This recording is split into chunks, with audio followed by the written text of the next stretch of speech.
Kuha sa CCTV ang pagsakay sa isang jeep ng lalaking nakaputing t-shirt sa bahagi ng Taft Avenue sa Maynila.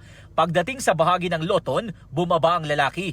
Makikita sa video na tila nagmamadali siyang tumawid sa kalsada. Natangay na pala niya ang nasa 80,000 pesos na cash ng pasaherong 79 years old na nakasabay niya sa jeep. Ayon sa pulisya, hindi agad nalaman ng biktima na nadukutan na pala siya.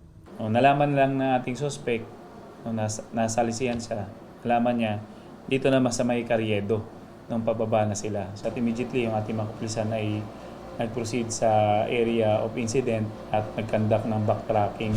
Nahuli kinabukasan sa isang mall sa Quiapo ang suspect na isa ring senior citizen. Pero nasa 40,500 pesos na lang ang nabawi sa kanya ng mga otoridad.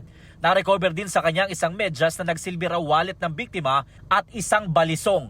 Napagalaman ng pulisya na dati nang nakulong ang 62 years old na suspect dahil din sa kasong pagnanakaw. Hawak na ng Ermita Police Station ng senior citizen na suspect na aminado sa kanyang nagawa. Dinukot ko po. Nagawa ko lang po yun kasi po pinalayas po ng asawa ko, nagutom po ako.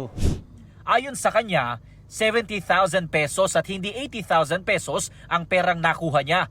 Nagastos niya raw ang mahigit 29,000 pesos matapos siyang magpainom sa kanyang mga kaibigan at magpadala ng pera sa kanyang mga anak sa probinsya. Nagsisisi na nga po ako.